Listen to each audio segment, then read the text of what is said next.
Okay, you're all set to begin. Councilor Dagwan, great to see your face. See yours too. And okay, so here we are. Barnstable Special Town Council meeting, where we're going to be discussing the proposed sewer assessment ordinance. Just to let everybody know, this is this is a Zoom meeting and everybody is participating via Zoom due to COVID. And sorry, let me get my announcement. In accordance with Mass General Law, Chapter 30A, Section 20, I must inquire whether anyone is recording this meeting, and if so, to please make your presence known. Not hearing any, could we do a roll call? Roll call, please. Town clerk and clerk. Councilors Atzelis, Present. Bogan, Present. Clark, Cullen, Here. Dagwan, Here. Rappersetti, Present. Hebert, Levesque, Here. Neary, Schnapp, Here. Shaughnessy, Here. Starr, Here. Steinhilber. Here.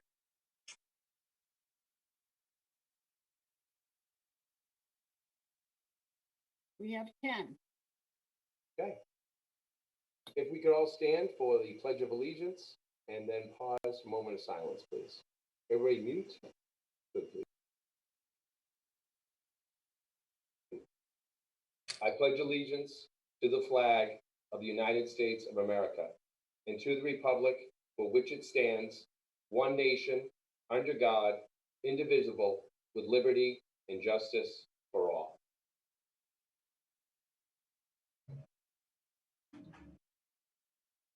If we could just pause, take a moment of silence, please.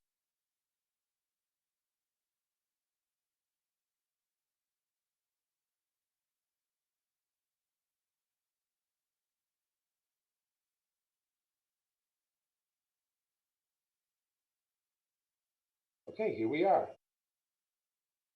So I believe this is going to be a presentation by Town Manager Mark Ells and also our Finance Director Mark Mill. And then there'll be a time for some input, discussion, and questions from the Town Council. So without further ado, Town Manager Mark Ells, please. Good evening, and thank you, Mark Ells. We appreciate this opportunity to continue our discussion relevant to the Comprehensive Wastewater Management Plan and the proposed sewer assessment ordinance that we've discussed with you several times and have proceeded through what I'll describe in a moment in my intro. Hopefully tonight, I'll only take about 5 minutes of your time. Director Milne will walk us through the ordinance, specifically some of the modifications that we've made to the initial ordinance that we had drafted and updated. Also with us is Assistant Town Manager Clyburn, Attorney Nober, Director Santos, and staff in support of this effort. But again, I'll do the intro. Mark will do the majority of the presentation, but depending on, we're hoping that we'll have a healthy discussion to better inform you and to clarify what's in this proposed sewer assessment ordinance. And then, as you all know, the second read of the ordinance is scheduled for your May 20th meeting. So, Mark, why don't we move forward with my overview? You're all familiar with this, but I think it's critical to any program or effort that we undertake here in the town of Barnstable that we're all focused on, our mission to protect the town of Barnstable's quality of life and unique character, engage our citizens, and enact policies that respond to and anticipate the needs of our community. And perhaps no feature is more important to the quality of life and unique character of our community than the health of our water resources. We all benefit from our water resources being protected and preserved. And this comprehensive wastewater management plan is one of the tools we use to protect our water resource. What's the problem? Um, Well, the federal law, the Clean Water Act, requires communities to meet water quality standards in coastal waters and some freshwater bodies. Barnstable must meet total maximum daily loads for nitrogen in our saltwater bodies. And as we've reviewed in the past, we have 5 major embayment systems, one on the north side, Barnstable Harbor, and then starting west to east, we have Shoestring Pompanesett Bay, 3 bays, Centerville River East Bay, and Lewis Bay. All 4 embayment systems on the south side exceed their TMDLs. So we are required in our wastewater facilities plan um, to lay out a plan for how we will bring our embayments into compliance relevant to this total maximum daily load requirement. There are other aspects of the CWMP as well, but this is a primary focus. And it's focused there to, so that we prevent further damage to water quality in our community. Um, the town's at risk of court orders or regulatory enforcement if we don't proceed. And we know at this point the traditional Title V systems do not remove nutrient load necessary to meet TMDLs. And it's our urine that is the primary source of nitrogen in the wastewater, whether it be an on-site septic system or whether it's collected and brought to a treatment facility to continue the treatment process and reduce that load. Since 2016, the town staff, led by our Department of Public Works, has been meeting with our citizenry. They've had to date over about 90 meetings on the development of the Comprehensive Wastewater Management Plan. It's often referred to as the CWMP. And what is it? It identifies what the water quality requirements are. It goes through an alternatives analysis to look at what the solutions might be relevant to any concerns we have. We look at traditional and non-traditional approaches. It isn't just about pipes and pumps. It's about all approaches to this. It requires regulatory review and approval, and we've received that both from the state and from the county at this point. It recommends capital improvement project, which is a very familiar process, just having gone through our CIP here in Barnstable and received your approval. So that lays out what we anticipate relevant to this program, what we anticipate we will need to do to achieve the objectives, which is one of them is to get to or below those TMDLs. Specifically, what we're talking about tonight is identifies funding and financial mechanisms. And as you know, back in late October, Director Milne and I came forward with a proposed plan to work with council to establish funding policy and funding mechanisms so that we can proceed with this program. And then ultimately, once we've established this financial step, to implement the solutions. As you know, Town Council has already approved the CWMP. And it wouldn't have begun its regulatory approval without that. And so now we're looking to continue to implement. This slide is perhaps one of the most important for all of us to keep in mind as we move forward with the program and certainly discussions of fiscal policy. It has to be adaptive to change. And one of our strengths is our staff and our in-house staff ability to manage this for us. And we augment with consultants where needed. The ability to adapt to change in technology, regulation, finance, and to our community when we think of the time frame involved here and how much can change. And you'll hear later this evening from Director Milne. He'll illustrate to you what occurs when in recent weeks we see fiscal change. So it has to be financially adaptable. And again, he'll illustrate that in some graphs when a little bit further in the presentation. Technically, absolutely, it's got to be adaptable. We know that there are other approaches besides the traditional pipes and pumps. Innovative on-sites are evolving. They're not there yet, but they're evolving, and we want to be able to include them. Once we reach a point where it actually helps us get to those objectives, those clean water requirements that we have as we move forward with this. And then regulatory adaptability is challenges such as emerging contaminants become better understood and regulated in our water resources. So, and there are others that require us over the term of this effort to be adaptable and to be able to change it. This isn't a static 30-year plan that we're going to follow without looking around us comprehensively and making the adjustments that are best for our community. Again, a 30-year plan, and we'll make these adjustments formally. We'll try to adopt, continuously, but formally in 5-year increments. And we proceeded with both traditional and non-traditional projects in our CWMP. And to date, we've already received approvals from Town Council for $30 million worth of projects. What I outlined back on October 29th was a fiscal policy proposal for the Town Council to consider in support of the implementation of the CWMP. The fiscal policy under consideration would establish how to equitably distribute the cost of the CWMP. The towns established significant revenue sources in the last decade to offset more than half of the estimated cost of the CWMP.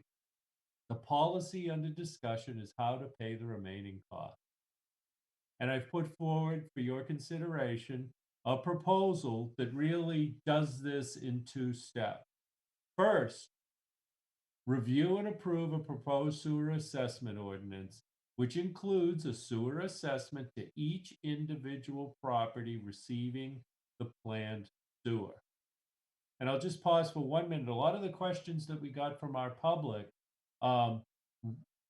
seem to be, when would that happen? And when would I receive that assessment?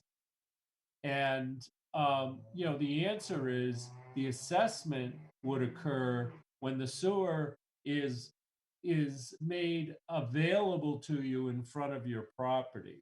So a lot of people said, oh, well, that could be 10, 15, 20 years from now. And that's correct. So there seemed to be confusion with that. We'll get into other questions. I'm sure the council will have many questions as we move through this workshop. But that one I heard many times from our residents. And as a reminder, I know the council knows this, but on our website, on the home page, there's a little button called Barnstable Water Resources. If you click on it, it'll give you lots of information about this ordinance and the CWMP and much more. You can also go into property lookup, both in that button or just right on the home page. It's one of the most visited portions of our website. And when you go in and look up your piece of property, it'll tell you, are you sewered or are you not? And if you're not, are you proposed to be sewered as part of this plan, and in which phase? And I've encouraged our public, if you're in phase 1, reach out to the Department of Public Works and continue a dialogue with them so you can better understand when this might occur at your property. The second part of what we've proposed would be perhaps the next workshop, or certainly a subsequent workshop from this one, where we're going to get into the use of general funds to pay for any remaining portion of cost associated when we proceed with this CWMP. Since we've engaged in our discussion in late October, And throughout the project, as I've already stated to you, the Public Works Department has met, you know, many times with various groups as they develop the technical and regulatory aspects of this. Certainly, we have in the past several months as well. We initially referred this over to our Comprehensive Financial Advisory Committee, which is a town council advisory committee. They look at our budgets annually. They look at other major fiscal aspects of what we do in our municipal government, this being one of them. And their comments were positive. And we did incorporate their recommendations, and Director Milne can certainly review that if you have more specific questions.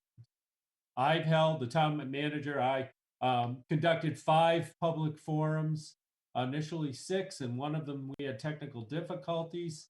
And we use Zoom and Facebook for those forums. We had over 400 participants, over 3,800 viewings. It was all aired on Channel 18. All of everything we did is posted on our town's website. So our residents have been able to go back in and they've been able to look at, what we've done. We also sent out a direct mailer to every single property in the town of Barnstable before the second series of public forums. And many of our residents called just to thank us for doing that. They didn't participate, but they listened. And they were very appreciative of the direct mailing. So that was absolutely worth the effort and a lesson learned for future major topics that we do in the town. We met with our civic and village associations. We continue to do that. We've got a whole series of them coming up. We've already done a group of them. We've engaged our youth commission. We've met with environmental groups in our community and around Cape Cod. We've met with our Board of Health and Fire districts, abutting towns, Board of Realtors, just to name a few. Anybody who has asked us to participate in a discussion with them and do a presentation, Director Milne, myself, Director Santos have engaged. And the Cape Cod Chamber was kind enough to do a policy podcast with us relevant to this proposal. So that even helped us reach a broader community. That's my introduction to what we're bringing before you and the public engagement aspect of it, which we took under advisement, and what we originally posted as a draft ordinance and what Director Milne will review with you now has incorporated the many questions and comments and concerns and clarifications that we not only heard from council, but we heard from our public. And we will continue to work with our council and our public to try to get the best document, the most equitable fiscal policy we can for our community. So at this point, I'll stop and turn it over to Director Milne. Thank you, Manager Els, and good evening, counselors and staff. The first area I'd like to review with you are the notable changes that we made to the original draft based on the numerous comments and suggestions that we received from the public in all those forums that Manager Els just laid out that we participated in. The first change that we made was that we expanded the application of the sewer assessment to include property that is outside those identified in the comprehensive wastewater management plan. We may find the opportunities present themselves to go beyond the boundaries of the comprehensive wastewater management plan. It may be to our citizens and the town's advantage to do so. So we left it open to provide us some maximum flexibility as we build the public sewer system out. The next thing we did is we defined what a commercial sewer unit equivalent would be, and that is 330 gallons of actual or reasonably anticipated daily sewage volume. That was not identified in the original draft ordinance, so we completed identifying what a commercial sewer unit would be too. We also added a definition of an unbuildable lot. We received questions about, well, what are we going to do about unbuildable lot? Well, If a lot is classified in the assessing database as unbuildable, it will not be subject to a sewer assessment. However, if the lot subsequently becomes buildable, it is subject to what we have included and we're calling a compensatory sewer privilege fee.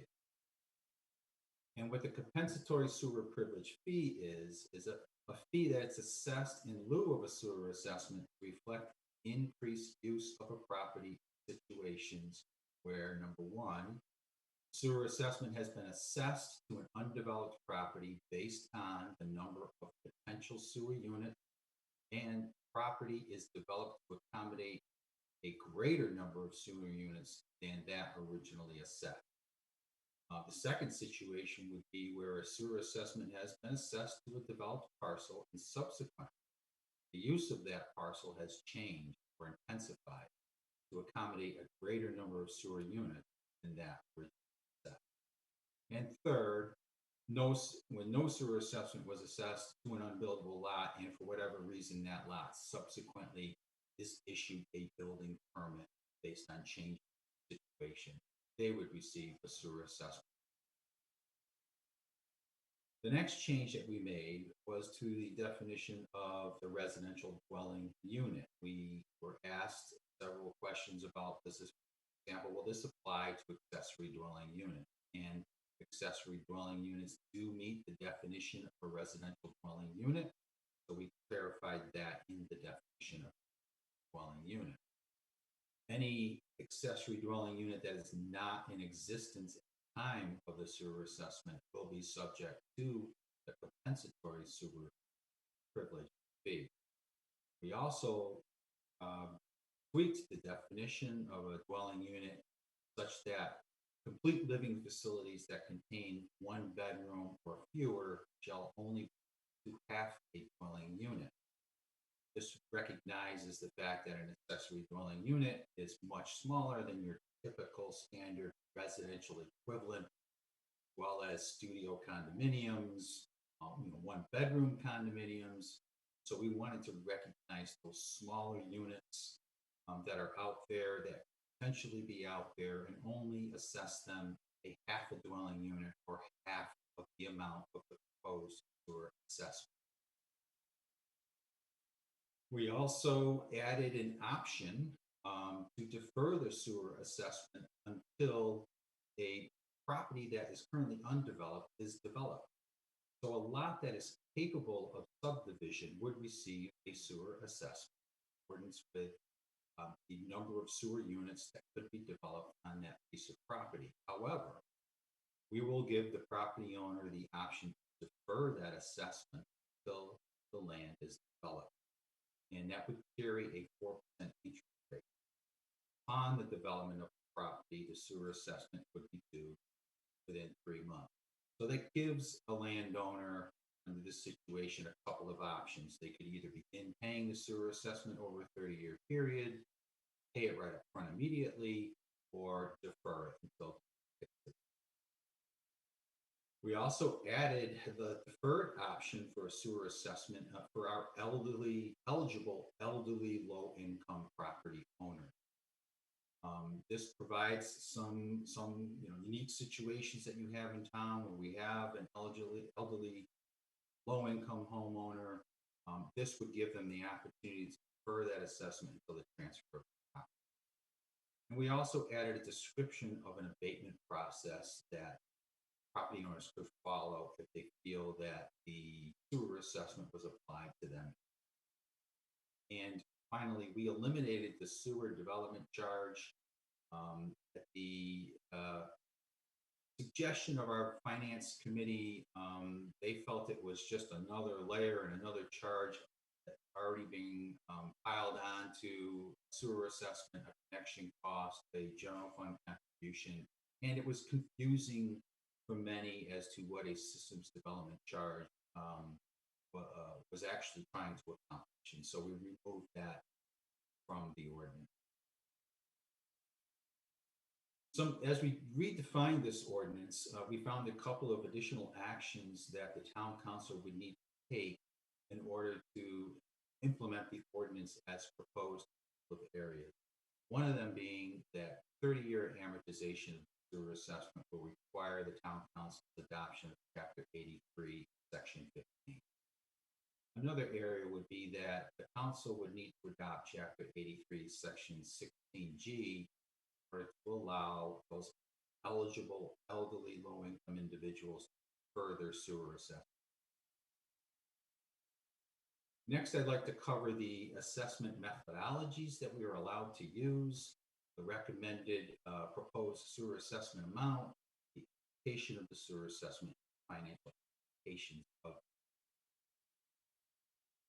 So under state law, we have two options available to us to calculate sewer assessment, called the fixed uniform rate, and the other one is referred to as the uniform unit method. We cannot allocate costs based upon property's value, size of the structure on the property, the number of potential inhabitants on the property that could live on that property or in the structure on that property, or the number of structures on the property. These are all suggestions that we received and inquiries that we received from the public, but we can't use any one of those four options. We have to stick to the fixed uniform rate or the uniform method. The fixed uniform rate is based upon the estimated average cost of all sewers according to the frontage or area in a fixed depth of a road, or according to both frontage and. Each sewer expansion project would result in various sewer assessment amounts using this method for properties included in that project. There'd be no uniformity in the sewer assessment. We could have significant financial impacts on smaller structures with larger frontage. So the way this would be implemented, for example, is that we would allocate the total project cost by frontage or square footage, which would result in different assessment amounts for the property. It allows higher assessments for lots with more frontage area, not taking into consideration the size of the structure. Method would be preferred method if the objectives would charge 100% assessments, allocate more of the cost to larger lot. Since we are proposing to equalize the assessment amount of all, this method would require much more unnecessary work to determine if the assessment exceeds the proposed cap that we are proposing. Under the uniform unit method, this is based upon the sewage construction cost divided among the total number of existing and potential sewer units to be served. So for example, we would take the total project cost divided by the number of units served to arrive at cost per unit. This would then be compared to the proposed sewer assessment cap. If it exceeds the cap amount will be assessed. If it is less than the cap, then the lower amount is assessed. So for developed residential lots, each sewer unit shall be equal to a single family residence, and for unimproved residential lot, residentially zoned land which is capable of being subdivided according to our zoning ordinances shall be assessed as currently used, plus one additional sewer unit for each lot could be created in accordance with. For commercial, industrial, business, and semi-public lots, sewer assessment shall be assessed according to the reasonably anticipated sewage volume generated from the use, 330 gallons of actual anticipated daily sewage volume equal one commercial sewer unit. For unimproved lots, they shall be assessed as currently used, plus one additional commercial sewer unit, each additional 330 gallons of reasonably anticipated daily sewage volume generated from the use in accordance with the ordinance. So the proposed sewer assessment amount in the ordinance maintained at $17,000 maximum, which would be the initial assessment, could be less again in some circumstances. Justification for the amount is that it reflects a 4.4% current median assessed residential value in town and just over 3% of the average assessed residential value. recognizes that potential increase in market value of property could be as much as 6 to 13% when tied into a public sewer system based on recent studies that have been conducted, and it could increase the marketability of the property. Property that is hooked into a public sewer system be more marketable than one that isn't. It also recognizes the future cost avoidance of replacing the existing site system. Homeowner will not occur. It recognizes the property owner has provided a permanent solution that is more reliable, and it recognizes that the property owner will receive approved roadway in front of their home. It also provides an option for a low-interest loan with no credit check and relieves the property owner of having to assemble action.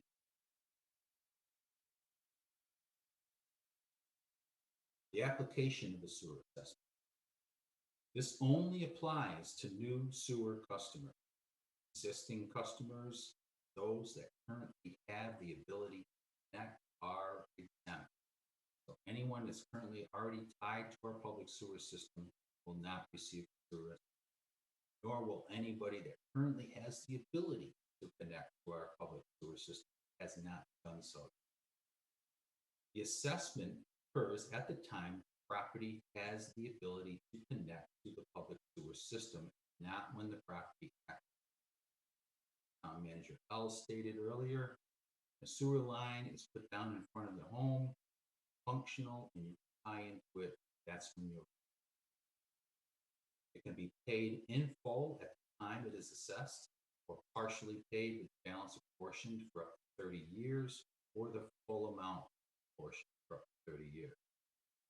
If it is apportioned, an interest rate 2% above the town's borrowing rate, construct project is applied annually, paid penalty, and there is no prepayment penalty. So here's an example of 3 different sewer assessment options: one at 10,000, one at 13,000, and one at 17,000. We take an average estimated connection cost of 5,000, and if the homeowner chooses to have those both added to future tax bills for up to 30 years, the annual amount added to the tax bill will range from $861 to $1,263, or $2.36 a day up to $3.46 a day, assuming there's a 4% interest rate assessment and over 30 years.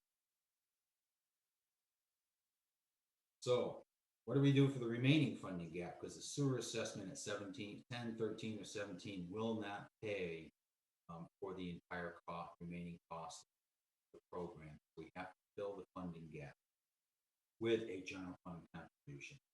So as Town Manager Al stated earlier, we need to be adaptive financial planning.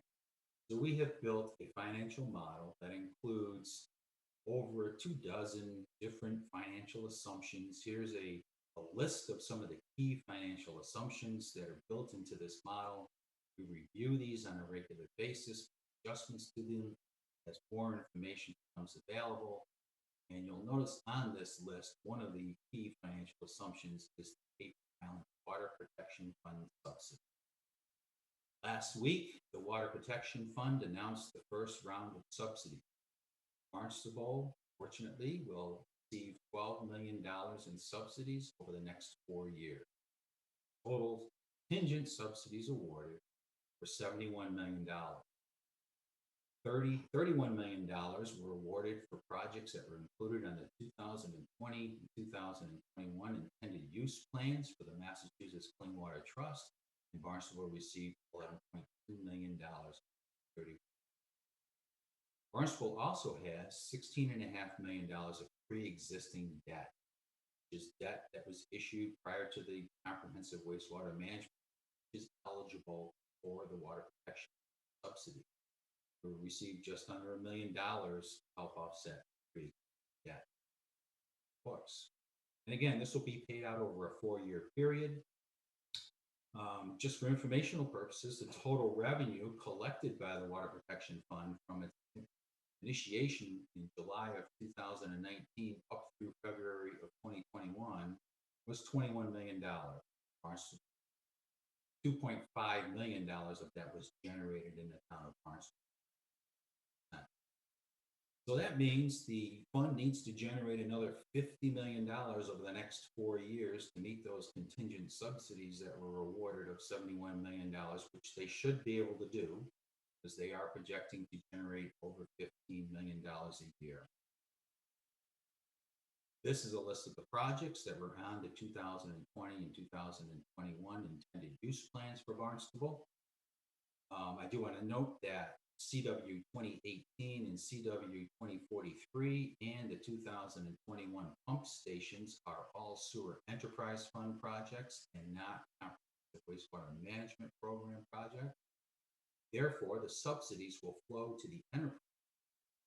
The subsidies for the pre-existing debt will also flow, and that will help with rate increases in the future. That should mitigate rate increases. The comprehensive wastewater management program subsidies will be about $2,250,000 over the next 4 years.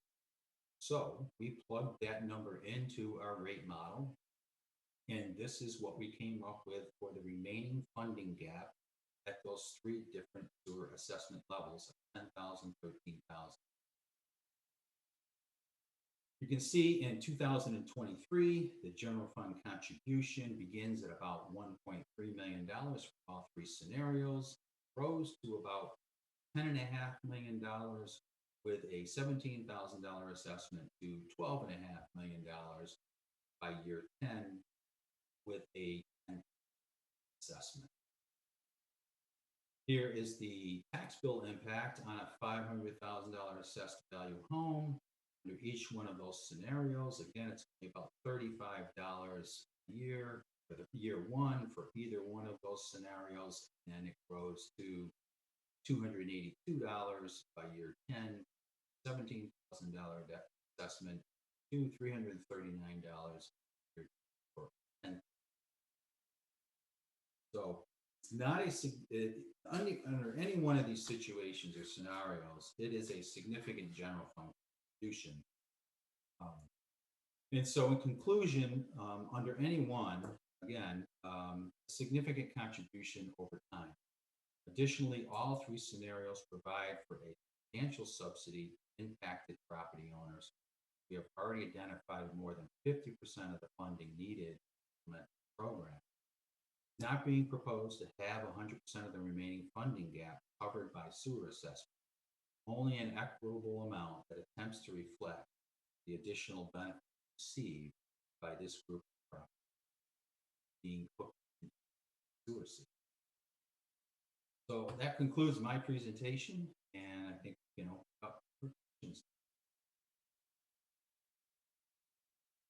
First of all, thank you, Mark Ells, Town Manager Mark Ells, and Finance Director Mark Milne for an excellent presentation. Again, this sewer ordinance has been before us for some time now, and we've had time to read it and do our due diligence as far as asking questions and tuning in, quite honestly, into the sewer ordinance presentations that have been taking place, which have also, and I've had my chance to watch a couple of them, which have been very informative. And again, great questions by our public. You're tuning in. You ask questions, and there was a lot of great input given by our community as well, and we appreciate that. So, and with that, I would open the floor for any council question or discussion. Councilor Steinhilber, please. Thank you, Mr. President. I just wanted to let council know that on the 20th, I'm actually going to have a motion to amend the sewer assessment amount to 10,000, to put that cap at 10,000. Reason being is there's a few reasons. One, I've talked to dozens of folks in town, a lot of them in my area, which is basically the first 10 years of the sewer project. And that 17 number is just viewed as is way too high and not equitable. Secondarily, for a long time, I've advocated for keeping a sewer cost in line with what a Title V is going to cost. The reason for that is that if you own a home, you know you're on the hook to replace that Title V at some point, and you accept that as a homeowner. You've accepted that cost. When you start getting into a cap of 17, and then for most people, the connection cost isn't going to be 5,000. It's going to be more like 7 to 8,000. Some of the more complicated ones are going to be 11 to 13,000 to hook up. Some of these homes start approaching $30,000, and a lot of them are going to be over 20. So I feel that we really owe it to folks to keep it in line with what they already have accepted as a homeowner. So if we go to 10 as a cap, and you add someone's connection fee, which is probably going to, on average, be $7,000 to $8,000, then you're in the $17,000 to $18,000 range for total cost. That's still a little bit higher than what a Title V is going to cost you today, but it's a much more reasonable number. And when you dig in on the math, if you go from 17 to 10 on a median priced home, I know Mark had used a $500,000 comp today, but if you look at a medium priced home, which is just under 400,000, basically for every $1,000 in assessment, that triggers another $1 million that we need in debt exclusion if we went in that direction. But that really funnels down to basically $1 more for folks on the debt exclusion. So on a medium priced home, if we're at 17 or 10, a debt exclusion is a difference of about $7 a year. So I have a hard time saying I'm going to charge someone $7,000 to save someone else, $7, across town.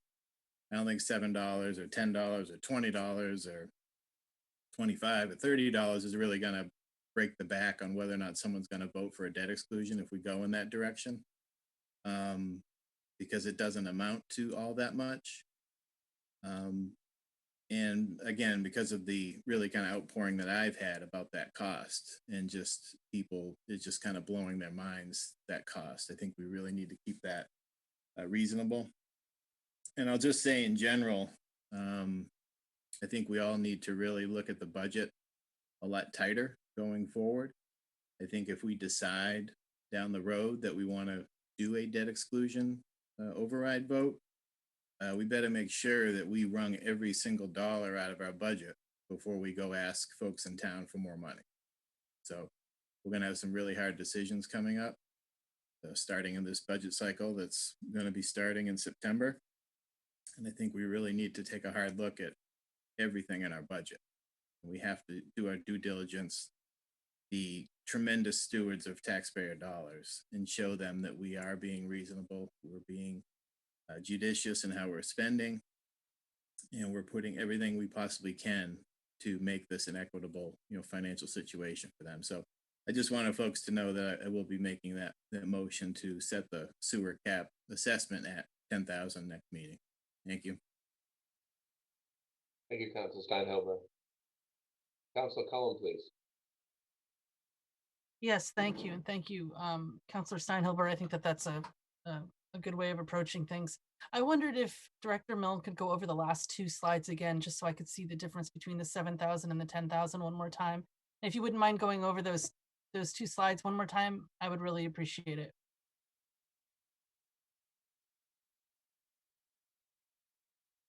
Thank you.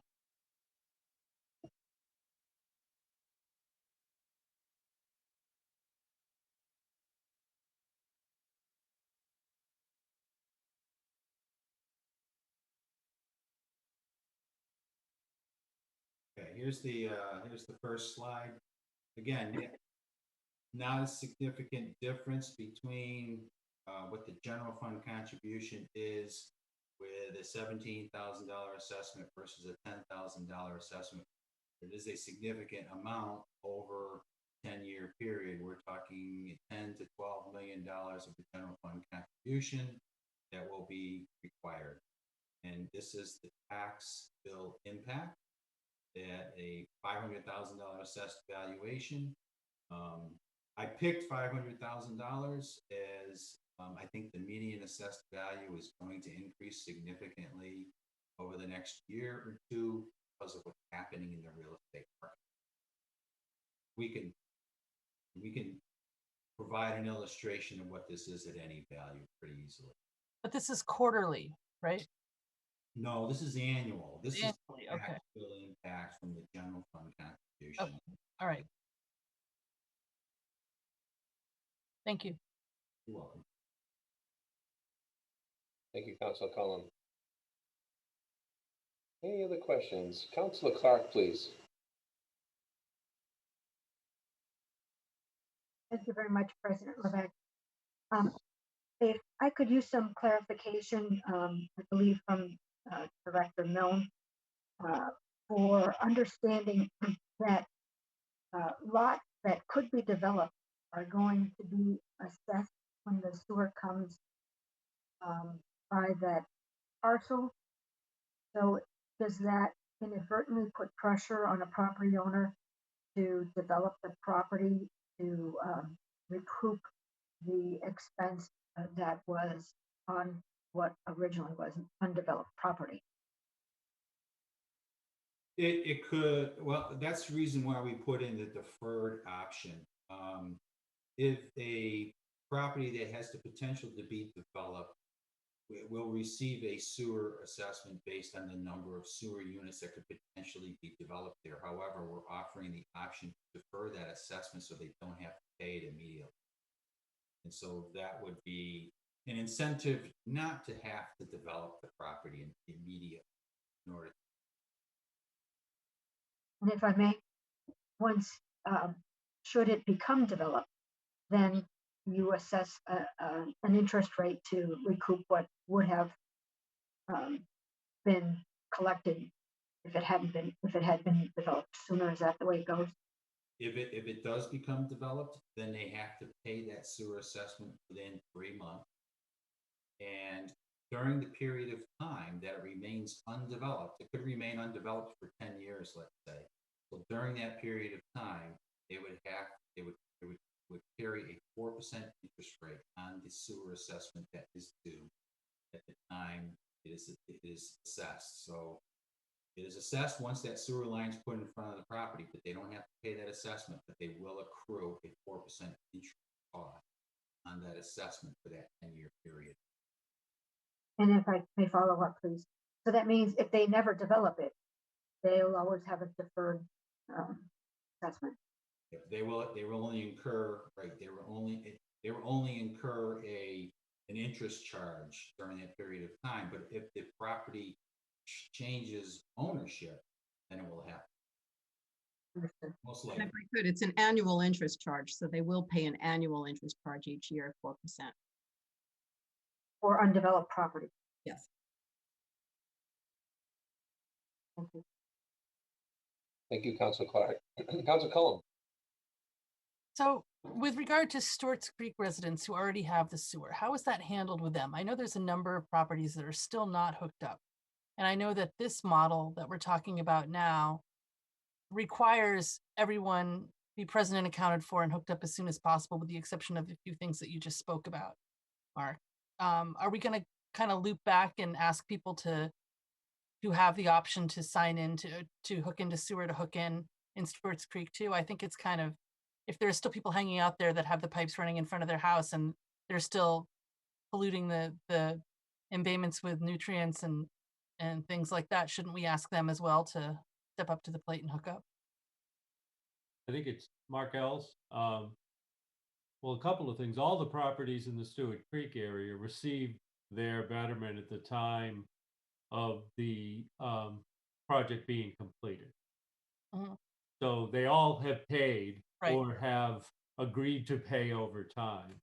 And I believe, Mark Milne, that we only had a 20-year option there, correct? That's correct. Yeah, we didn't have the ability to go 30 years. There are still properties that have not connected. The Department of Public Works and the Board of Health are discussing that.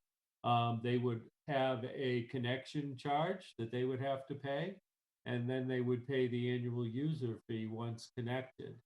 You know, I will share this because there has been much discussion, but the Board of Health initially was going to require everyone in Stewart's Creek to connect. And it was our town council at the time and our town manager at the time who asked the Board of Health to develop a policy to allow those residents to defer this over time. And our Board of Health very graciously stepped up and has worked with us over time. But there are still some, for whatever reason, that have not connected. So I see the two issues as being different and separate, Jen. Okay. But it is under discussion at this time. And I think that moving forward with our program that we're talking about now in this current CWMP, we will want to revisit what the Board of Health is doing and see whether it's appropriate in moving forward or whether it needs to be modified. You know, the thing that everyone needs to remember, and I included it in my intro, is that Title V systems do not remove nutrients. So to compare what we're going to do to a Title V system is not apples and apples. And I can tell you, and Director Santos is here and he'll be directly participating, but there are active discussions with the Department of Environmental Protection and ultimately with our Board of Health relevant to how our current Title V regulations may change because of this issue, certainly here on Cape Cod, but I'm sure anywhere in Mass. So Can I have a it's just follow-up? something to keep in mind. Just one quick question, Mark. Were the terms for not hooking up decided on a case-by-case basis? Or was there a general policy put forth by the Board of Health at that time? I don't believe it was a policy. I believe that the Board of Health has the authority to require properties, once the public sewer is available, to connect. And they also have the authority to waive that requirement based on, some practical, logical. It could be that they have a brand new system. It could be financial. I believe the property owners, as part of what the Board of Health did, come in and make that request incrementally. And so I assume, though I am not in direct conversations, that that's occurring. So I think that the Board of Health is bound within the confines of the laws of the Commonwealth that apply to boards of health. And I do believe they're working within that. So, but they do have that ability to allow somebody not to connect if they can prove a hardship. So then, just in closing, just to tie it up. So the betterments were paid, automatically assessed, and are being paid by the people of Stewart's Creek now for the sewering that happened. It's just that some parcels are not actually hooked into sewer. And so I don't know how many off the top of my head, but I do believe that that's something we should look at, since the model that we're looking at for the first 10 years of the 30-year plan require almost everyone to hook up right away as soon as the pipes are there. That financial model requires, right? Well, let me add clarification to that. Okay, please, yeah. I think that if a resident chooses at the time of assessment to take advantage of if number one, if the town council sees merit in this proposed sewer ordinance and moves forward in some amount to support and approve this, within it is the ability not only to assess for the sewer, but to include in the assessment the connection of the house to the sewer. Yeah. And that can be put over 30 years. And right now it's at 2% above the borrowing rate. Right. It can be paid off too at the time of it. That's an incentive to many of our residents to connect right away when it's available. If a resident opts not to connect, they get their sewer assessment without the connection cost. Right. Under the current situation, it falls to the Board of Health. The authority is with the Board of Health to require the connection to the sewer. So I'm sure there will be circumstances where residents may come in over time and ask for that connection requirement to be waived. And that still is within the authority of the Board of Health to do. Okay. Appropriately, quite honestly. I think that, and so what we're doing is our Department of Public Works is working with our Board of Health to revisit past, procedures, and then to make sure, because we are different than when Stewart's Creek was connected. If you go back and you look at what we did within the last facilities plan, which is now called the Comprehensive Wastewater Management Plan, there was not a TMDL requirement as a major part of that. Therefore, a functioning Title V system was still a viable means of disposing of your wastewater. Right. So if you had a new one, whether you were on, whether you're upgrading of a saltwater body or not, the driver wasn't there to say, look, at Title V systems don't remove nitrogen. Therefore, it doesn't matter if you have a new Title V system or not. It's not doing what it needs to do. Right. Now, we're in a different position with the regulators, and the TMDLs have been established, and we are required to put forward a plan, which we've done, that would bring us into compliance with those TMDL requirements. Therefore, the Board of Health, I'm sure, will look at this differently in that, yeah, they have a Title V system, but it doesn't remove nitrogen. That wasn't the prior challenge that they had. So that's why a decade ago it was different than it is today. Yeah. But a valid argument that at this point, everybody should be hooking up because Title V systems don't remove nitrogen. Valid argument. And that's what DPW is talking with Board of Health. So it would be great to have an update from the Board of Health at some point about how their conversations are going about that. I think it's incredibly important for the reason you just mentioned, that 10 years ago that the TMDL thing wasn't a thing. And now it is. And, if we're serious about it, then we should all be serious about it in that way. And then one other quick question We would can certainly be, do that. We can yeah, certainly ask. that would be really important, I think. The Water Protection Fund, if I can just ask another follow-up, I'm sorry, President Levesque, if that's okay. The Water Protection Fund, can you remind me again the sources of money from that? What are the sources of money for the water protection? That is a Mark Mill. That comes from a 2.75% excise tax on all lodging, traditional and short-term rent. Do you know how much of that short-term rental money? They did not provide break. Maybe Manager L's. I don't off the top of my head, but I can certainly ask if the DOR provided that breakdown to the trust. That would be, I think that's very important moving forward with the discussions that we have. I just think that would really flesh out some questions and concerns maybe. So thank you very much. I'm sure I'll have more questions. Thank you, Councilor Collins. Great questions. Councilor Hebert. Thank you, Mr. President. I just want to thank Councilor Cullum for addressing the great concerns that a number of us have regards to Creek. I think she did a great presentation. I appreciate Town Manager Ells' response, and I fully support what Councilor Cullum brought to our attention. Thank you. Thank you, Councilor Hebert.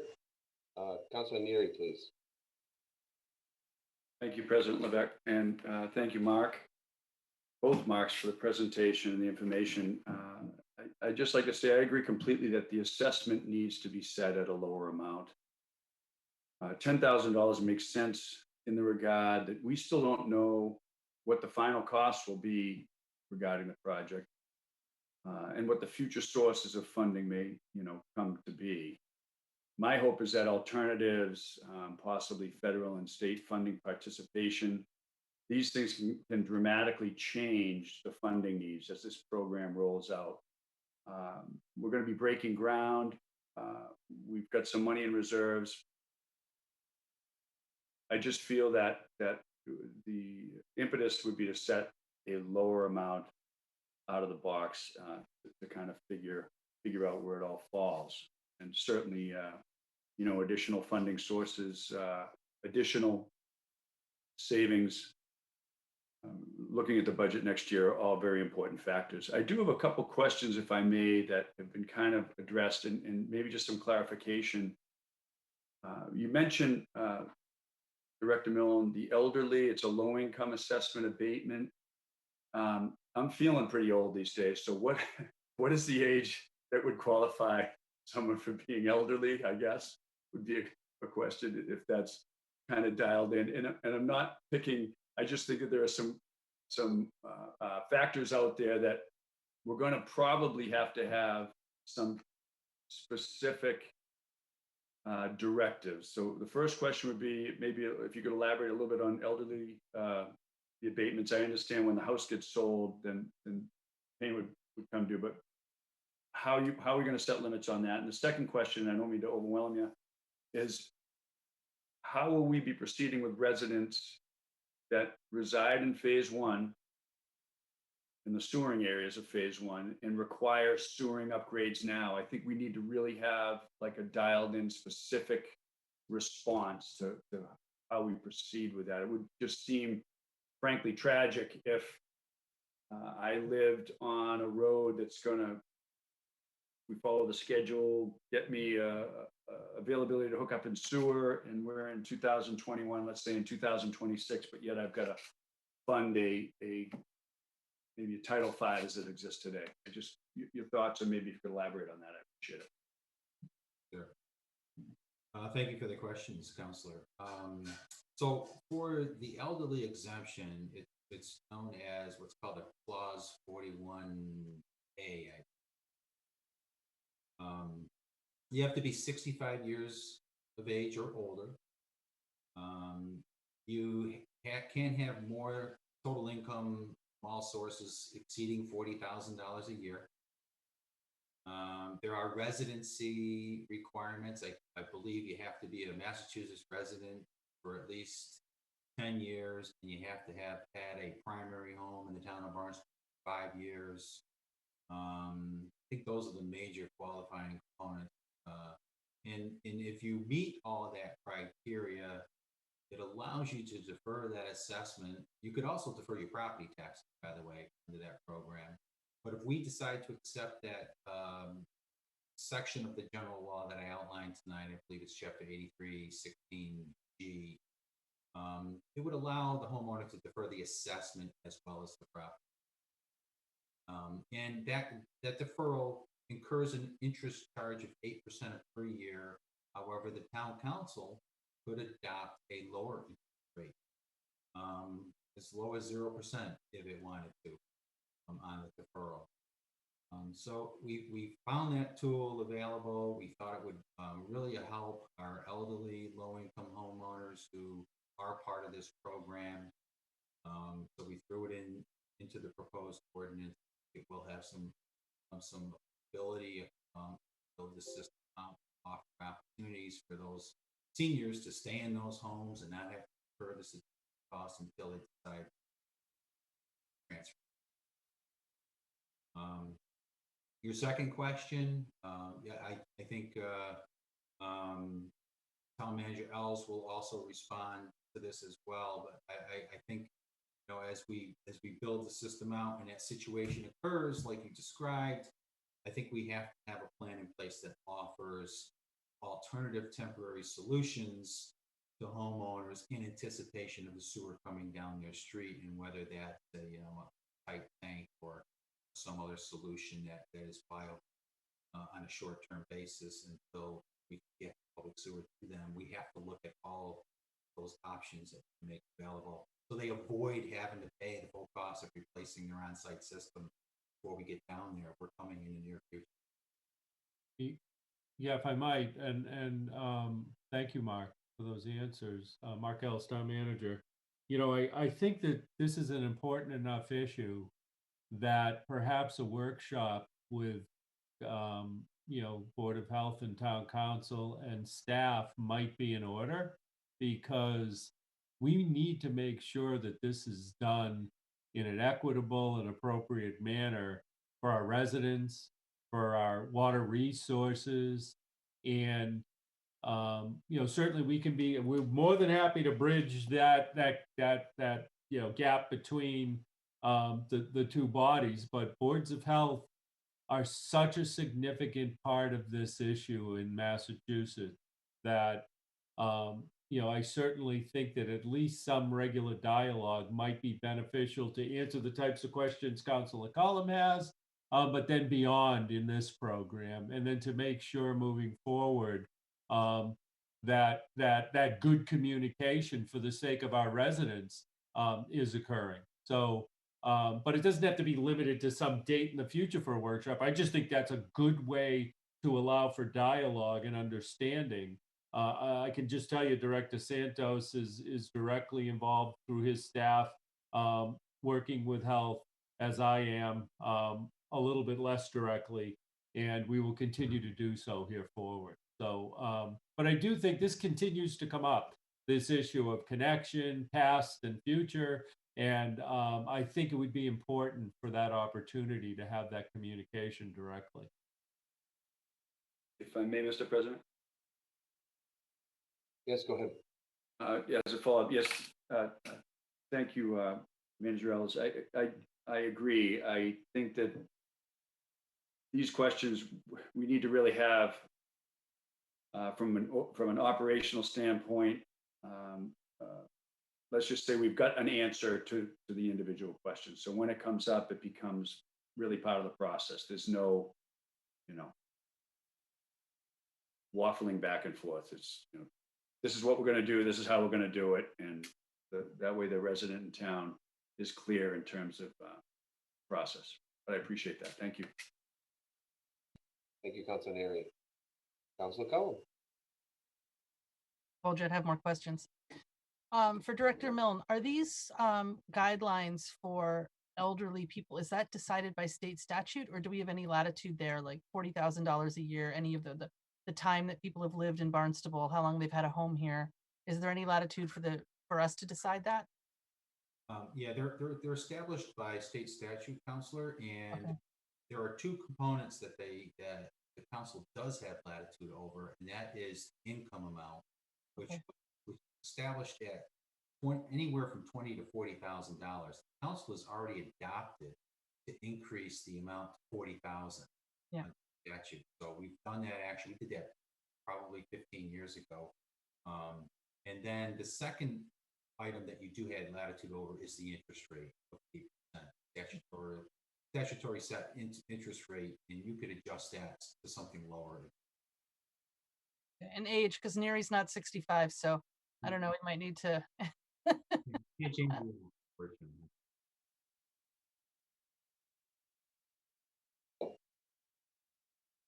Okay, Councilor Schnapp, please. Thank you, Mr. President, and thank you, Marks, and my fellow councilors for all the interesting questions that have already been posed. I have a couple sort of in the weeds questions.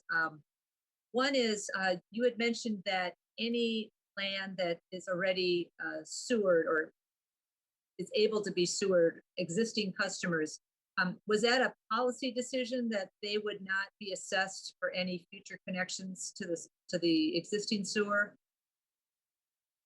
No, it's not. It's not policy. We can't because the sewer has already been constructed and is in front of their property. Have the ability to.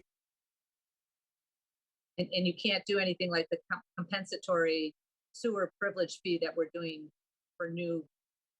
Not for the new construction. No, that applies to the new construction. Good to know. In terms of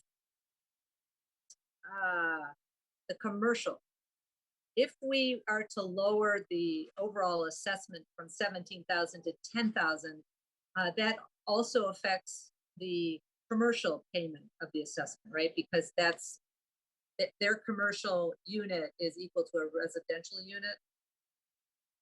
Yes, be the same. Would be the same. Okay, so commercial interest would also be benefiting from any change in that assessment ceiling we put in place.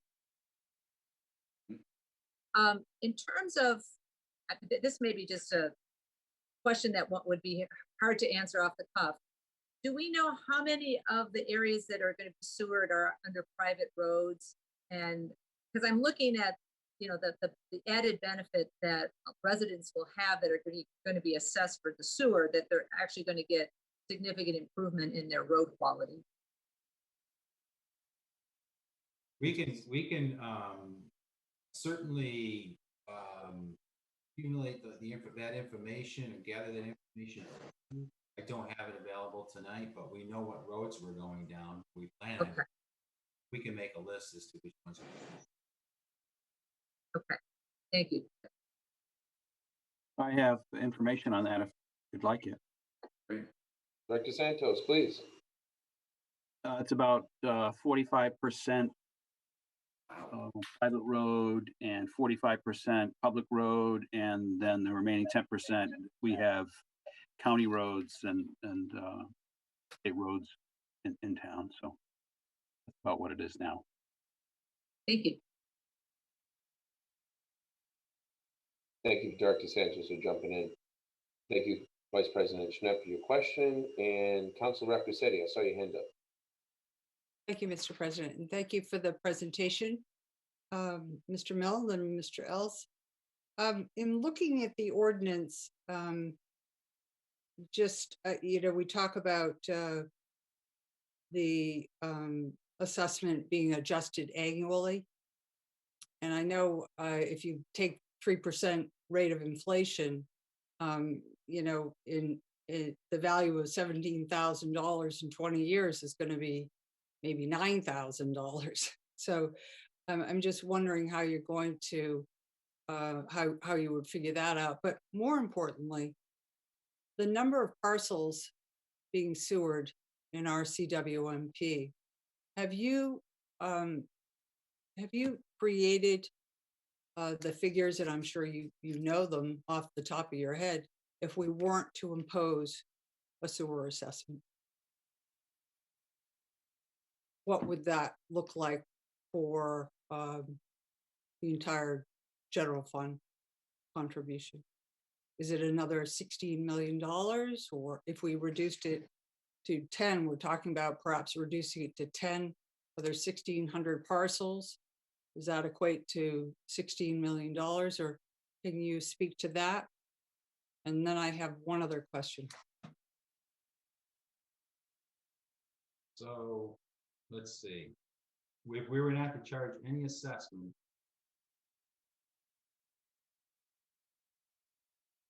we're looking at general fund contribution that would, by year 10, would be about $16 million. Yep. So a question that I had was, future approved IA system becomes available, okay, as an alternative to sewering, and it complies with the TMDLs, gets you down to 2% or even better, and a homeowner wanted to install that system before the sewer pipe comes down his private road, would there still be a sewer assessment? The sewers. Oh, I don't know who's. I hear a voice. Mark Ellis, town manager. The sewer assessment occurs when the sewer runs in front of the property and becomes live.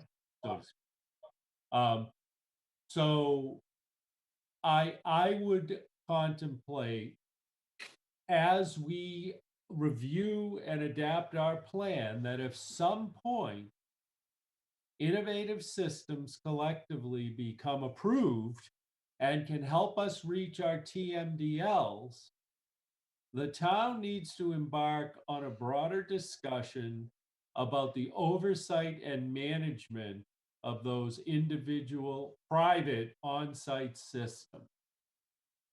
That's managed through our Board of Health right now. So I think it would have to be, because we've got about 150 of those to our community. And quite honestly, I don't know what level they function at.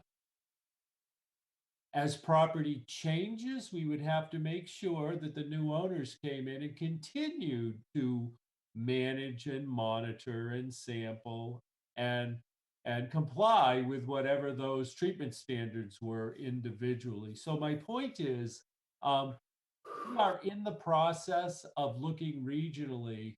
I know Rob Steen was at the last meeting of a management group Cape-wide, and looking at how are we going to manage innovative systems when they can actually achieve what they hope they will achieve? It is a significant institutional issue. The challenge we're going to have moving forward is beyond just that compliance and monitoring and additional staff, et cetera, is if they fail, the municipality, not the individual property owner, is the one held accountable. And so we will always be responsible for the regulatory requirements, whether they're addressing TMDLs or other. It isn't currently the individual property owner that is required to do that. So we're really going to have significant discussions about institutionally how we're going to approach this differently if we integrate a significant number of innovative systems into this solution.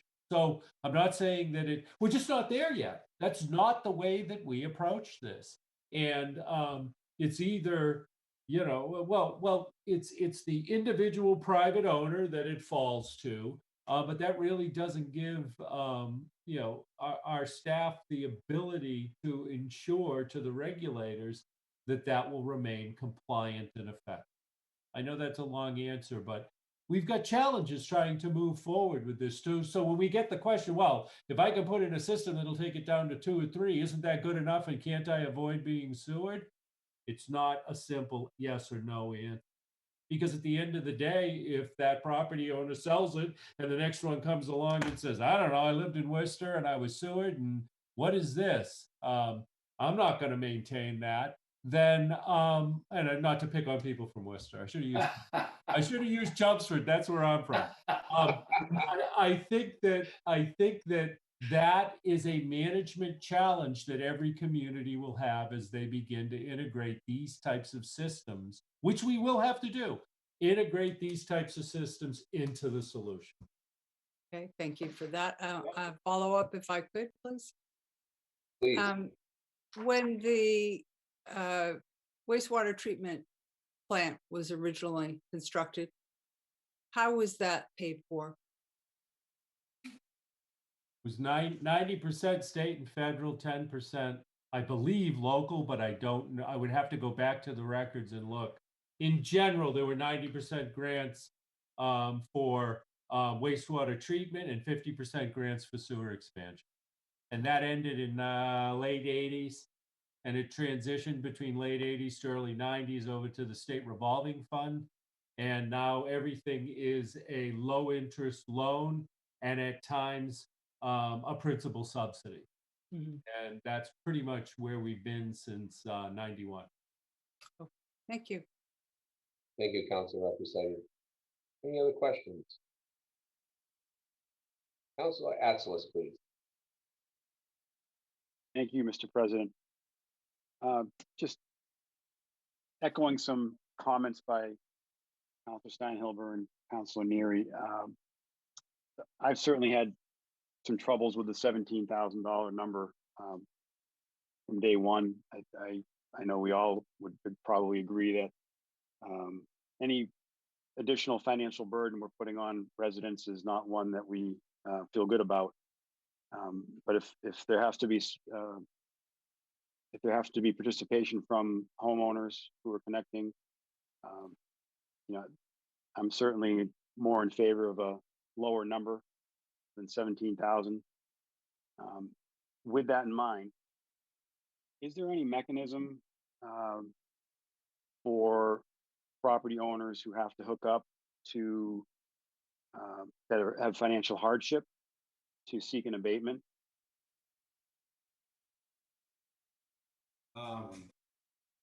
So the financial relief that we have right now is only under that clause 41A, which would be eligible elderly homeowners who meet certain income guidelines, but abatements aren't awarded upon financial inability to pay. Unfortunately, there is no mechanism under this law that provides for that. And do we, as the as a council, do we have the ability to implement something that would address residents who have a financial hardship and being able to pay for this? I think the best mechanism you have is to adjust the sewer assessment itself. Some has suggested to a lower.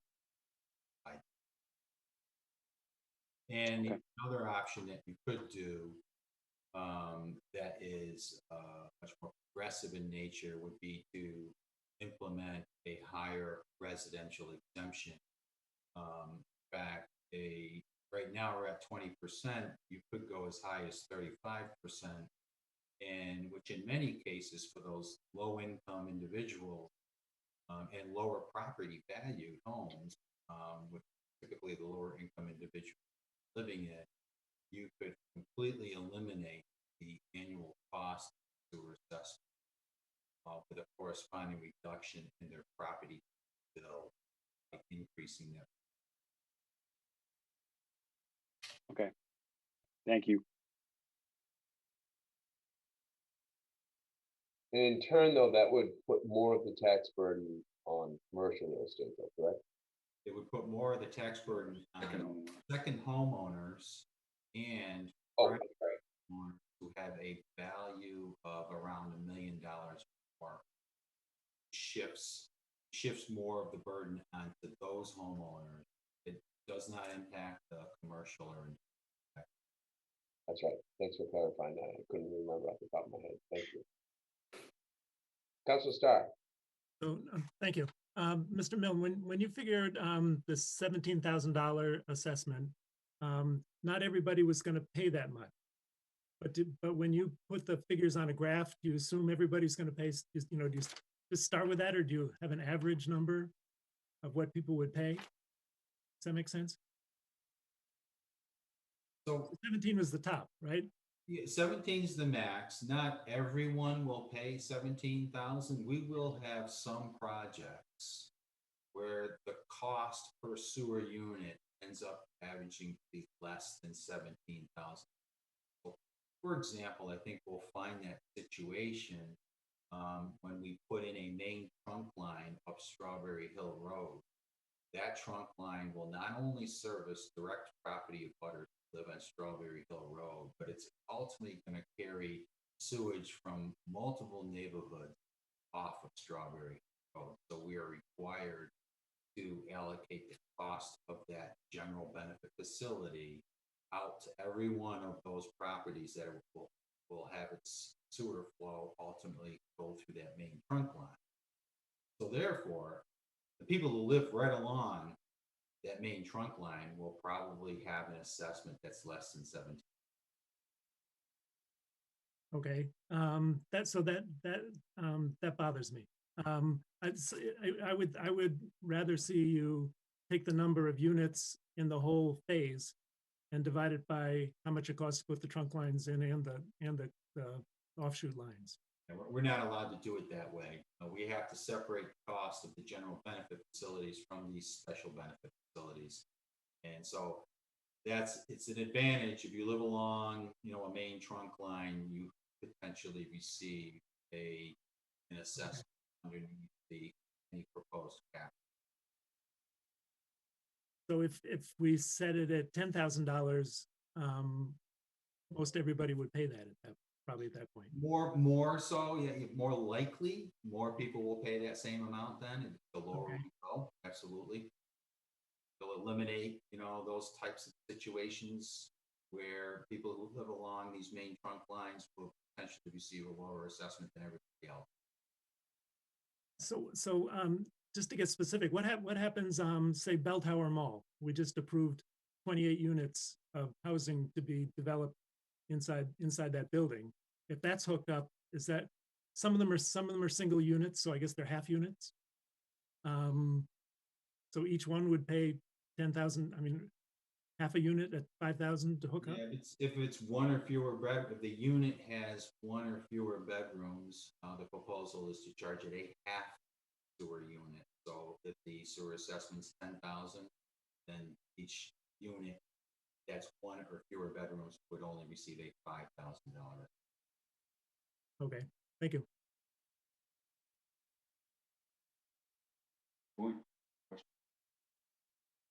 Thank you, Council Star. Yeah. Any other questions? So- Council Cullum, sorry, Council Star. Council Cullum, I'll come right back to you, Council Star. I'll yield to Counselor Starr. He's on a, he's on a No. Go ahead, I'm sorry, I already called on her, I'm sorry. I know I listened to the October presentation by Mr. Milne, and he had, 5 or 6 policy issues that we really needed to deal with as a council. And I'm wondering if are we dealing with them? That's my question. Should we do that now? We talked about the 17th, the assessment, where that should be. We're somewhere between 10 and 17. Is there any more? This meeting was, Is there any more discussion about that topic? well, that's what we're open for now. So you know that this is just a special meeting to discuss, to give you time, but we have a second reading for the actual assessment where we'll go through the assessment, and that'll happen on May 20th for our second reading. So this isn't the last time we'll talk about this. And that'll give the public a chance to speak in regards to that as well. So this is basically just the sewer assessment ordinance and giving Town Manager Ells and Mark Mill just a chance to explain specifically this policy. Town Manager Ells, did you want to say anything? I did, thank you. I think, Mark, we could probably put together some sort of a little matrix that shows the council within the ordinance, each of the pieces that they may be able to modify. I mean, some portions are required by law, as Director Milne has identified, but even those, there is the ability to consider modification. So Mark, there's interest rates, there's term of the assessment, certainly there's the amount of the assessment, et cetera. So we could probably put those into one table, Councilor Starr, just so that you can have them right in front of you, as well as the text that has been developed for your consideration. Tonight I was hoping for 2 things. Number one, do you believe that the proposed sewer assessment approach has merit? And would you like to continue with that? And then number 2, to get into the exact discussion we're having now, if you believe it has merit. And so we believe it has merit. I think that if we're going to go out to our general public and ask them to be supportive with general fund, whether it be directly through some sort of a action, a vote for funding, or whether it be by default that we utilize our current general fund to pay for some portion of this, everybody's impacted. So I think it's important that the properties that are receiving this improvement, that will never have to put a Title V system in again, that will have that reliability of a public sewer, that may see property value increases as a result of it. If we're going to go out and ask all of our public to be supportive of this, we need to have an equitable amount of assessment to those properties that are receiving this benefit. And it is a benefit. And that's why Director Milne and I both felt that we should bring this forward to you, as we did in October, and then take public comment and refine it, which you see tonight. And I'm sure we will continue to refine it, but it's kind of like 2 thoughts. Number one, do you see the merit in the sewer assessment approach? And then number 2, the details of it. And so that's what we had hoped to get a feeling for tonight, and then get into formally on the 20th. And we want to make sure we provide our council with whatever support you need to be able to bring forward appropriate amendments. I mean, Councilor Steinhill has already alluded to one that he knows he would like to bring forward. So we are here to help him craft that so it can be brought forward. But for all of you, we are there to help you between now and then and beyond, however long it takes, so that we do this in a well thought out, organized manner and can get to conclusion of this first step in the two-step process that we've described, which is talk about the merits of a sewer assessment and then get into a discussion later about the general fund. And I think some councilors have alluded to, before we ask, we've got to really look at the operating budget. Director Milne and I have been in direct, and Assistant Town Manager Clyburn have been in direct conversations about that for months.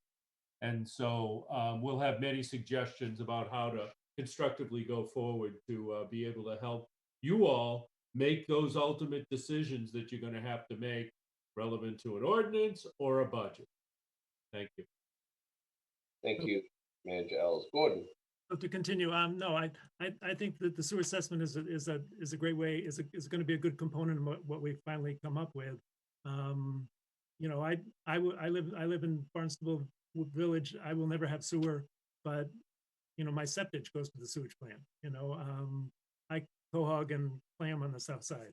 And if you talk to the shellfishermen down there, if you stand on the beach, the water looks great. If you get 6 feet underwater, it's mud and sponges are about all that live there at the moment. So the water quality definitely needs some help, and we don't have a choice there. So and we're going between 17,000 and 10,000. Just to keep in mind, and this was brought up in another meeting, that to put in an alternative system is about $28,000. So we can't continue to think in terms of Title V. Title V is sort of, we have to take that off the shelf at some point. And maybe we can designate more areas of town as nitrogen sensitive so that we don't have any more Title V systems put in places where we don't want. But that's another thought. One other little area I was thinking about is, are we going to be involved in connecting in the connections to houses? Are we going to provide grinder pumps? I know in Chatham and Mashpee, I think the town bought grinder pumps for people. Yes, the answer is yes. We did that in Stewart's Creek area, and it is planned in this as well.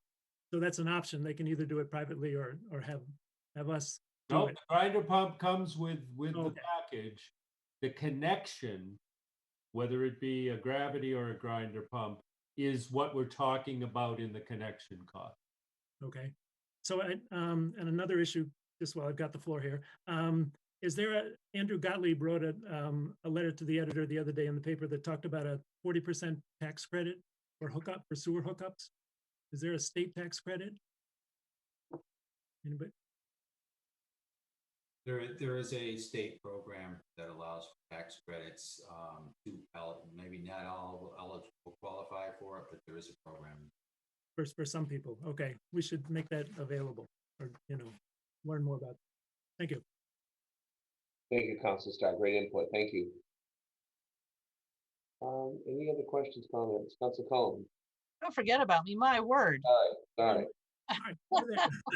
No more, Gordon. That's it, dude. No, I'm No, kidding. no more. So I continue to be concerned about outreach. It's one of the things that I'm most nervous about if we were to go for a debt exclusion. And I wonder about outreach to communities of color, to renters whose rents are going to go up, because if property taxes double in some areas, it's going to be reflected in the rents, obviously. So I just would ask, are we looking at talking to those people and bringing them the information that they need? And are we, talking to maybe churches or other places where people congregate that maybe aren't getting the word and aren't finding the Zoom link and aren't a member of a civic association? I'm just really wondering how we're doing with that. I would suggest right now that our focus is the proposed sewer assessment ordinance before town council as a fiscal policy issue. I think once we work through that, when we get into the general fund discussion, I will ask Attorney Nober I know she shared a memo, I believe, with council, but I know she's also had subsequent conversations and is updating it based on those conversations relevant to what general fund means. And how that would proceed, and more specifically to your question, how communications could proceed.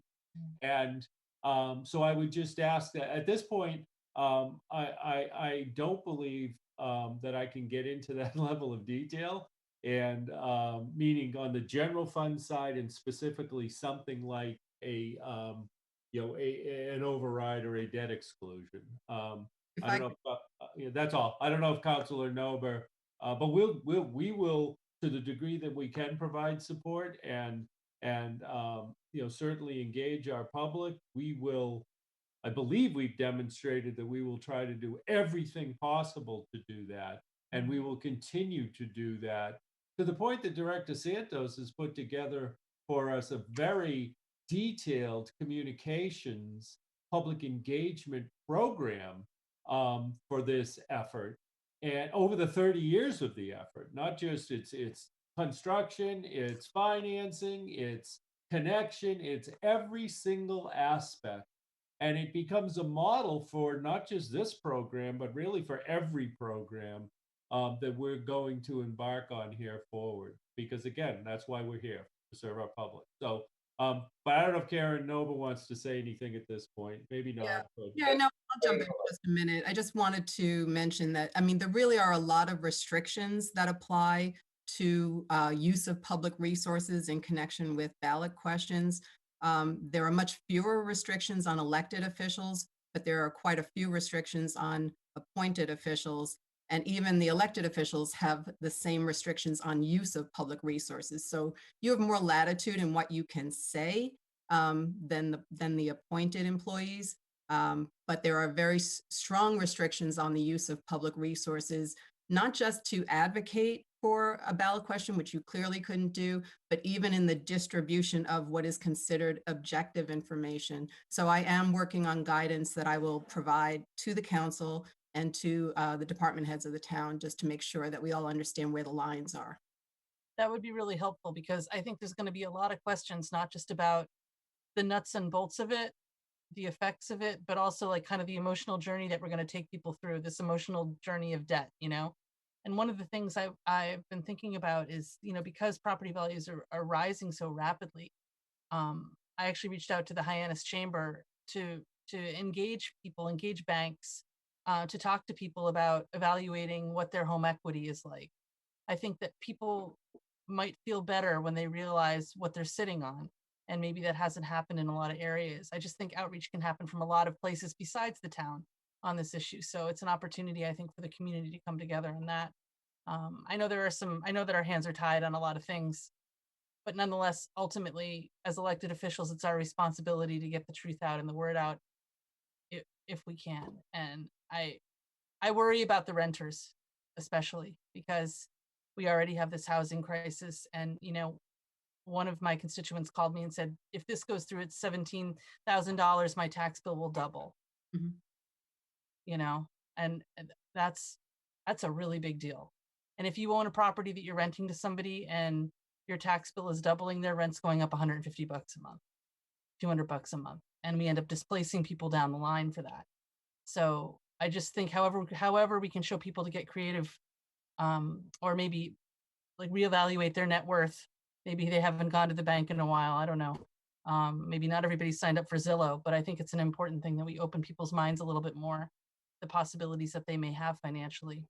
So maybe not our responsibility, but a bug we could put in somebody's ear and they could take the reins. You know, thank you. Thank you, Councilor Collins. Thank you for turning over. Councilor Clark, please. Thank you very much, President Levesque. I applaud Councilor Cullum that her perspective about getting the word out and going to the banks is very creative and good outreach strategy. And I do thank both Town Manager Els and Finance Director Mark Milne for not only this comprehensive presentation, but also for showing your agility to respond to the comments that came along the public outreach opportunities that people had. So I applaud you for making these adjustments, and that was good for you to bring it up front. I do want to put out there on the table that like Councilor Starr, I come from a part of the town where we will not likely be sewered, and there is a strong sentiment among my constituents that any shift to the general fund, we're expecting that people who have to maintain and pay for their own septic tanks will never be sewered. Will be what do I want to say? Expected to pay.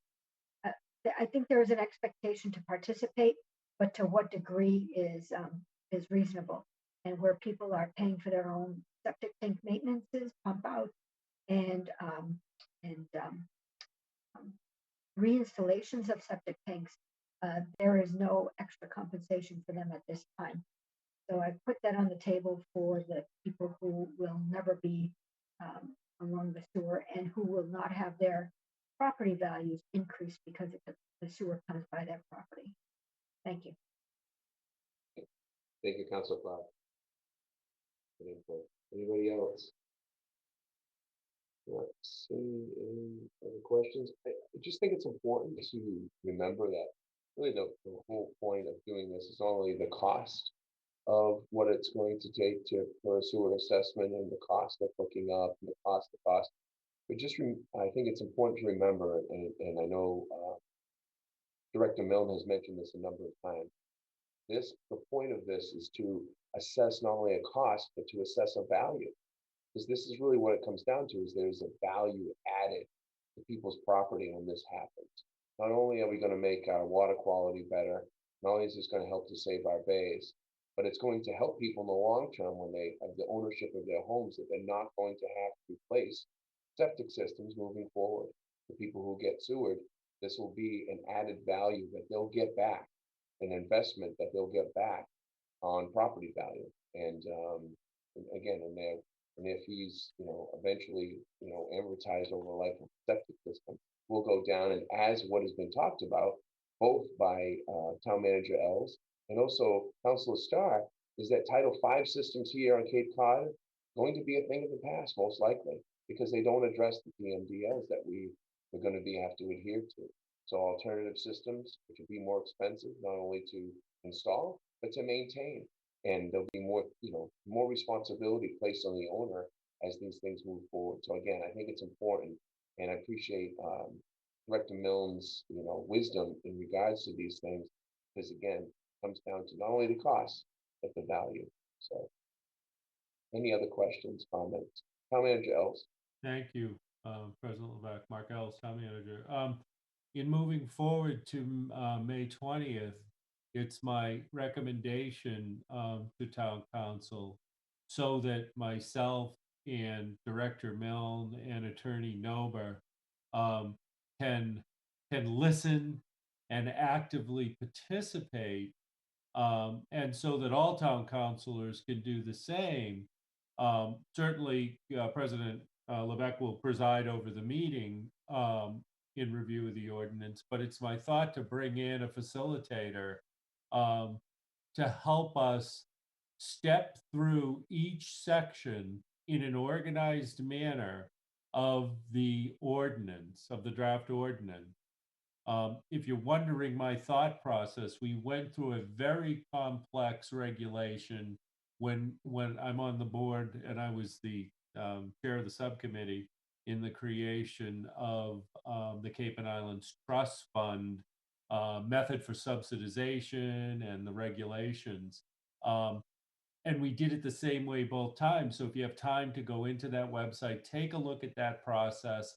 If we have a person that all they do is organize it, step us through each section, they'll have to be knowledgeable of it, step us through each section in an organized manner. When we get through section 1, ask through the president if there's any further comment that would like to take under review, and then ultimately compile all of that through the entire document, and then take it all under advisement for modification, depending on the votes of the town council relevant to those amendments. Was a very organized way to approach a complex document and the review of that document. So it's my thought to recommend that we replicate that. And again, I'm also looking through Karen Nober to make available an additional resource that's very familiar with our, the town council and the town council processes, to make that resource available to help in crafting amendments. And, because again, I think Attorney Nober and staff are going to be really busy working hands-on, and sometimes, that resource can be beneficial. That's all. I'm just trying to bring the resources we need together so that you all can step through this in an organized fashion. We can take back what you've asked us to proceed with, modify, bring it back to you, and see if we can progress on this particular proposal. So through the president, let me know if you think that's something that would be beneficial or not. And if not, then certainly I know that Director Milne, myself, and Karen can try to play that role, but I just think you might benefit by us not playing that role and being more participatory with you as you progress through it. So, thank you. I would support that. I had a conversation with Vice President Schnepp in regards to that. So I would support those efforts. I think that would be wise. Thank you. Councilor Starr.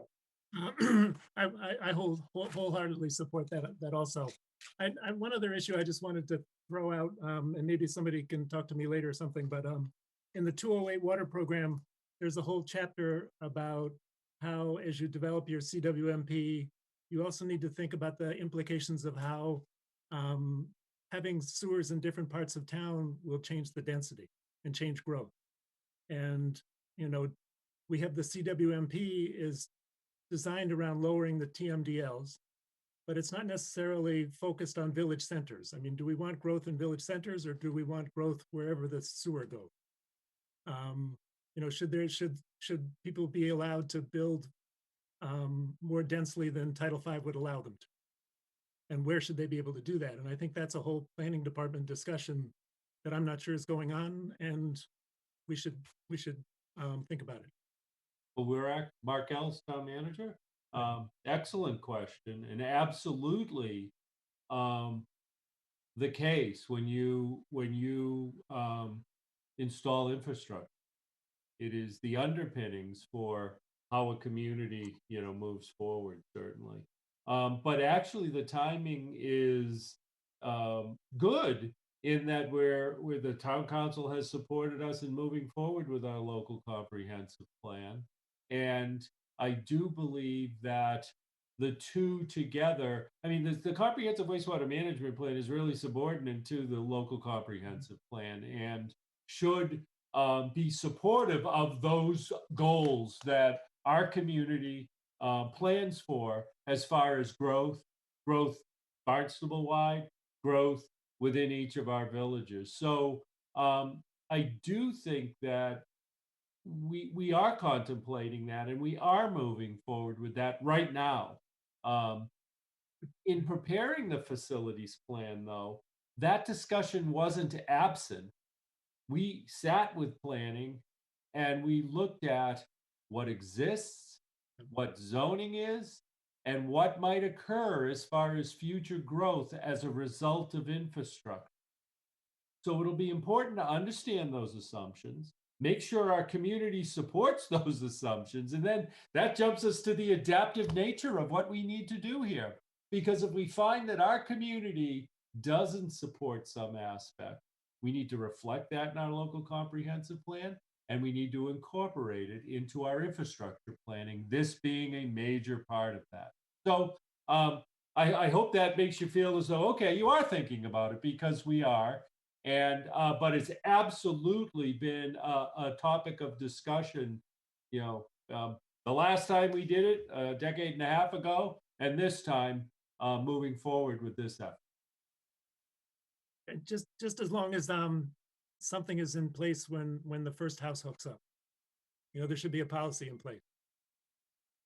Okay. But that's okay. Good. So we'll that. I don't know. I don't know what the objective of the policy is, and the council sets policy, so we're there to work with you. Okay. Thank you. Like so many of these things that are before us. And that's why we're going over things or a 5-year plan. There's no crystal ball to figure out exactly what direction we're going to go in and what the results will be. Obviously, we're targeting areas not necessarily based on commercial or density. It's the nitrogen loading, right? So when we go through those things, these are things that are going to be things we're going to have to address as time goes on, and we need to be flexible. And I think that's also been talked about a lot. That's a big word. We need to be flexible moving forward from year to year, and obviously every 5 years, we decide how we're going to move forward. And the planning department is going to have to work really hard to make sure that the right things are done. I think redevelopment will be something that will be a bonus as this moves forward. If those areas get, areas that look a little blight right now, those will have opportunities to be able to hook up the sewer, and there'll be value there and reasons to redevelop as well. So I think there's actually a lot of opportunity, not necessarily for growth, but just for beautifying our community. Any other input, questions? Okay. Not seeing anything. Town Manager Ells or Director Milne, would you have any final word you have to say?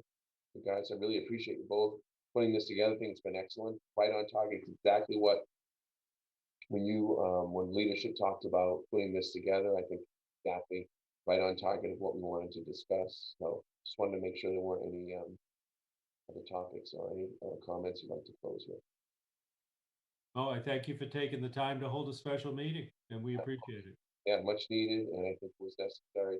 Really gives us a perspective on what, and gives us some time to ask some questions before the May 20th meeting comes upon us, which will be quicker than what we think, as always. So without any further questions, I would entertain a motion to adjourn. I move to adjourn. Second. First and a second. Roll call, please, town clerk and clerk. Counselors, Bogan, Yes. Clark, Yes. Cullum, Yes. Gagnon, I think she left. Rep Rossetti, Yes. Hebert, Yes. Levesque, Yes. Neary, Yes. Knapp, Yes. Shaughnessy, Yes. Dar, Yes. Steinhilber, Yes. Atzler. Yes. That's 12 yes. Excellent.